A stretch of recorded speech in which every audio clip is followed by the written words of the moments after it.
தமிழ்நாட்டில் வடகிழக்கு பருவமழை கடந்த 16ஆம் தேதியிலிருந்து துவங்கியிருக்கிறது. தொடங்கி தமிழ்நாடு முழுவதும் பரவலாக மழை பெய்து கொண்டிருக்கிறது. நம்முடைய வருவாய்த்துறையின் கணக்குப்படி 1/10/25 24/10/25 வரை மொத்தம் மழை பெய்தனுடைய கணக்கு 21.8 சென்டிமீட்டர் ஆகும். இது இயல்பாக பெய்யக்கூடிய மழையை விட அதிகமாக பெய்திருக்கிறது. பொதுவாக வானிலை ஆய்வு மையம் நம்மை எச்சரித்திருப்பது வடகிழக்கு பருவமழை இந்த தடவை அதிகமாக மழை பெய்யும் என்று சொல்லி வானிலை ஆய்வு மையம் நமக்கு தகவல் சொல்லியிருக்கிறார்கள், எச்சரித்தும் இருக்கிறார்கள். அந்த அடிப்படையில் வேண்டிய பணிகளை செய்து கொண்டிருக்கிறோம். தற்சமயம் தென் வங்கக்கடல் பகுதியில் உருவாகியிருக்கிற மொந்தா புயல் முதல்ல நம்முடைய சென்னையை நோக்கி வருவதாக நமக்கு தகவல் இருந்தது. இப்பொழுது அது ஆந்திராவை நோக்கி நகர்ந்து கொண்டிருக்கிறது. ஆந்திராவை நோக்கி நகர்கிற நேரத்தில் அதனுடைய ஒரு பகுதியாக நம்முடைய சென்னையை சுற்றி இருக்கிற மாவட்டங்களில் மழை பெய்யக்கூடிய வாய்ப்பு இருக்கிறது. அந்த தகவல் எங்களுக்கு கிடைத்தவுடனேயே சம்பந்தப்பட்ட மாவட்ட ஆட்சித்தலைவர்களுக்கு நம்முடைய முதலமைச்சர் அவர்கள் அறிவுரை வழங்கியிருக்கிறார்கள். தகுந்த அந்த 3 மாவட்டங்களில் தகுந்த நடவடிக்கை எடுக்க வேண்டும் என்று சொல்லி முன்னெச்சரிக்கை நடவடிக்கை எடுக்க சொல்லி நம்முடைய முதலமைச்சர் அவர்கள் அறிவுறுத்தியிருக்கிறார்கள்.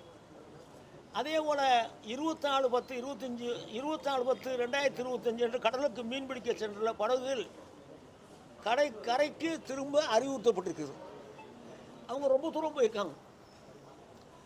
நிறைய தூரம் அவங்களுக்கெல்லாம் சொல்லி வேகமாக வர சொல்லி அவங்களையும் நம்ம சொல்லியிருக்கோம். நம்முடைய சென்னையிலே பார்ப்போம் என்று சொன்னால் இன்றைய நிலையில் ஏரிகளுடைய நீர் எவ்வளவு இருக்குன்னு சொன்னால் பூண்டியில் 83.53%, சோழாபுரத்தில் 60.5%, செங்குன்றத்தில் 81.85%, செம்பரம்பாக்கத்தில் 80.36%, தேர்வாய் கண்டிகை 87.80 அளவிலும் நீர் இருப்பு இருக்கிறது. மாண்பு முதலமைச்சர் என்ன அறிவுறுத்தியிருக்காருன்னு சொன்னால் WRD நீர்வளத்துறை வருவாய்த்துறையோடு இணைந்து நீர்மட்டத்தை கண்காணிக்க சொல்லியிருக்கிறார்கள். எவ்வளவு மழை பெய்து தண்ணீர் வருகிறதோ அதை தேக்க முடியும் என்று சொன்னால் தேக்கலாம். தேக்கம் இன்புட் அதிகமாக இருக்கும் பட்சத்தில் தண்ணீரை வெளியேற்றுகிற பணியை WRD துறையும் வருவாய்த்துறையும் இணைந்து அசம்பாவிதங்கள் நடக்காத அளவிற்கு முன்னெச்சரிக்கை நடவடிக்கை எடுக்கிறோம். அதே போல் தண்ணீர் திறந்து விடுகிற நேரத்தில் கரையோரத்தில் இருக்கிற மக்களுக்கெல்லாம் நாங்கள் அறிவுரை சொல்லி அவர்களை சரியான இடத்துல வைக்க சொல்லி நாங்கள் அறிவுறுத்தியிருக்கிறோம். அதுபோக எங்கே புயலால் பாதிக்கப்படும் என்று சொல்கிற மாவட்டங்களுக்கு அங்கெங்கே சென்டர்கள் பொதுமக்களை தங்க வைக்கக்கூடிய நிவாரண முகாம்களை நாங்கள் தயாராக வைக்க சொல்லி மாவட்ட ஆட்சித்தலைவருக்கு சொல்லியிருக்கிறோம். அது மட்டுமல்ல, அரிசி, பருப்பு, பால் போன்ற பொருள் எல்லாம் தயார் நிலையில் இருக்க வேண்டும். ஆட்கள் வந்த பிறகு அதை கொண்டு வராமல் வருகிற நேரத்திலேயே அவர்களுக்கெல்லாம் வழங்கக்கூடிய அளவிற்கு தயார் நிலையில் அதில் வைக்க வேண்டும் என்று முதலமைச்சர் அவர்கள் ஆணையிட்டிருக்கிறார்கள். இந்த பணிகளை செய்து கொண்டிருக்கிறோம். இந்த புயலால் பெரிய பாதிப்பு இருக்காது. ஆனால் மழை கட்டாயம் நம்முடைய இந்த 3 மாவட்டங்களுக்கு கட்டாயம் மழை இருக்கும். அதை மாண்பு முதலமைச்சர் அவர்கள் நேரடியாக அவரே ஆய்வு செய்கிறார்கள். அன்றைக்கு நான் கூட சென்னை ஊரில் இருந்தேன். சிஎம் இங்கே வந்துட்டாங்க. நாங்கள் பதறி போனோம். சிஎம் வந்தப்போ இவங்கெல்லாம் ஓடி வர்றாங்க. ஒரு பணியையும் சிஎம் முதலமைச்சர் அவர்கள் அவர் பார்த்து செய்தால்தான் அவருக்கு திருப்தி. அவருடைய குணம் என்னென்னா எந்த காரியமாக இருந்தாலும் அவர் பார்க்கணும், அப்படின்னா தான் அவர் திருப்தி வரும். ஆகவே திருப்தியாக படக்கூடிய அளவிற்கு ஒவ்வொரு பணியும் செய்து கொண்டிருக்கிறார்கள். அதே போல் நெல் கொள்முதல் பணிகளும் மாண்பு முதலமைச்சர் அவர்கள் விரைவுபடுத்தி கொண்டிருக்கிறார்கள். அந்த பணியும் அங்கே இருக்கிற விவசாயிகளுக்கு நஷ்டஈடு வழங்குவதில் விவசாயத்துறை அதிகாரிகளும் வருவாய்த்துறை அதிகாரிகளும் கணக்கெடுத்து கொண்டிருக்கும். அந்த அந்த மாவட்ட ஆட்சித்தலைவர்கள் கணக்கெடுப்பு முடிந்த உடனடியாக அந்த பணம் வழங்குவதற்கு வேண்டிய வேலைகளை நாங்கள் செய்யவிருக்கிறோம்.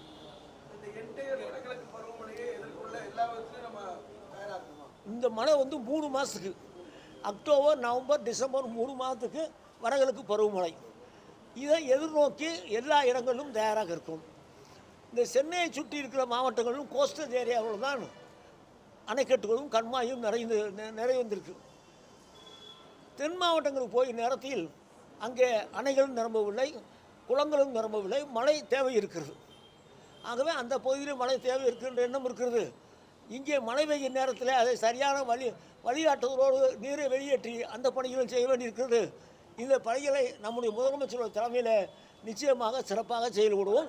இந்த வடகிழக்கு பருவமழையை சாமர்த்தியமாக கெட்டிக்காரத்தனமாக நம்ம முதலமைச்சர் கையாள்வார்கள். இருக்கின்ற தரேன் 1/10/1 25 வரைக்கும் மனித உயிரிழப்பு 31, காயமடைந்தவர்கள் 47 பேர், கால்நடைகள் இறப்பு 485, கோழிகள் 20,425, குடிசை வீடுகள் 1780. இதுக்கெல்லாம் உடனடியாக நிவாரணம் பாதிக்கு மேலே வழங்கியிருக்கோம். மீதியும் உடனடியாக மாவட்ட ஆட்சித்தலைவர் அவர்கள் வழங்க வேண்டும் என்று முதலமைச்சர் அவர்கள் உத்தரவிட்டிருக்கிறார்கள்.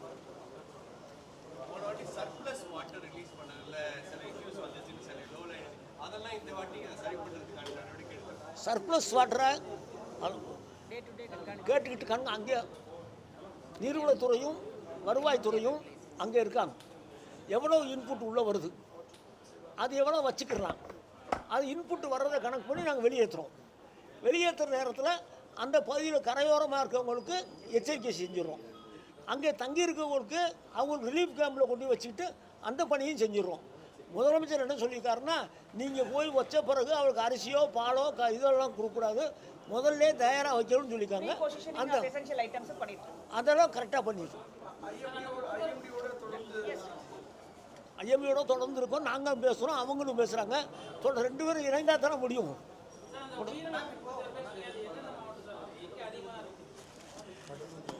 கடலூர் தான் ஜாஸ்தி. கடலூர் தான் 6 பேர் கடலூர். 31ல் 6 பேர் கடலூர், 4 பேர் வந்து லைட்னிங்ல இது பண்ணது, 2 பேர் வந்து செவுரு விழுந்தது. 6 பேர் கடலூர் 31ல். 47 மொத்தம். 47 மின்னல் தாக்கி நார்த்ஈஸ்ட்லாம் வந்து இடிய வந்து முன்கூட்டியே கிடைக்கிற மாதிரியான இயந்திரங்கள் கொடுக்கப்பட்டிருக்கு. தமிழ்நாட்டுக்கு அதை வாங்குறோம் அப்படின்ற மாதிரி கோரிக்கைகள் இருக்கு. அது சொன்னா 2 ரெட்டாருக்கான இன்ஸ்டலேஷன் நடந்துகிட்டு இருக்கு. அதே மாதிரி வந்து பூனேல உள்ள இந்தியன் இன்ஸ்டியூட் ஆஃப் டிராபிக்கல் மெட்ரியாலஜிலேருந்து நம்ம அட்வான்ஸ் இன்ஃபர்மேஷன் வாங்கி நம்மளோட டீன் அலர்ட்டில் வந்து நம்ம கொடுத்துட்ருக்கோம்.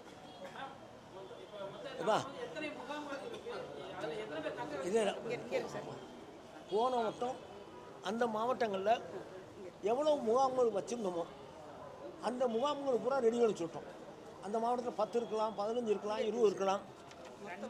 மொத்தம் வந்து முகாம் 3000, 2 முகாம் மட்டும் தான் ஆட்கள் இருக்காங்க. 210.